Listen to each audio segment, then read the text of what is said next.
કાકા ચિંતા નહીં કરો, અમે આપના સાથે છે, તમારા દુઃખ દર્દના અંદર અમે સાથે છે આપના કાકા, ચિંતા નહીં કરો. ખૂબ દુઃખદ ઘટના બની છે.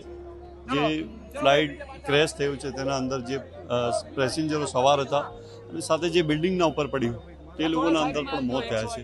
ખૂબ જ દુઃખદ ઘટના છે. સમગ્ર ગુજરાતની પ્રજા આ દુઃખદ ઘટનાના સાથે છે અને આપણે જે પ્રમાણે ઈશ્વરથી અલ્લાહથી પ્રાર્થના કરીએ કે જે લોકોને અત્યારે સારવાર ચાલી છે જલ્દી સાજા થાય અને જે લોકોના મૃત્યુ થયા છે તેના જે ડેડ બોડી છે એ આઈડેન્ટિફાય કરીને એમને એના પરિવારજનોને આપે. કેમ કે જે અત્યારે જે લોકોના અંદર એક આક્રોશ છે કે અમને અમારા પરિવારને ડેડ બોડી હોય તો ડેડ બોડી જીવતા હોય તો અમને બતાવો.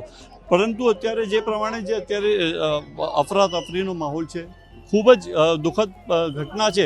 એટલે લોકોને અમે સમજાવીએ છીએ, પરિવારને સમજાવીએ છીએ કે આપના તમામ દુઃખના અંદર અમે સાથે છીએ. અમે પણ ઘણા સમયથી જોઈ રહ્યા છીએ કે મોટી સંખ્યામાં લોકો અહીંયા ઉપસ્થિત છે, તેમને અંદર નહીં જઈ દેવામાં આવ્યા. એ ઘટનાની વાત કરીએ તો પ્લેન જેવું ટેક ઓફ થાય છે, તેને 2-4 મિનિટમાં જ એક હોસ્ટેલ પર લેન્ડ થઈ જાય છે. એ મેડિકલ જે સ્ટુડન્ટ છે એ લોકોના ઉપર પડ્યું છે ફ્લાઇટ. બિલકુલ એમાં પણ ઘણા મેડિકલ સ્ટુડન્ટના પણ મોત થયા છે. આ ઘટનાને લઈને કાકા ચિંતા નહીં કરો, અમે આપના સાથે છે, તમારા દુઃખ દર્દના અંદર અમે સાથે છે આપના કાકા, ચિંતા નહીં કરો.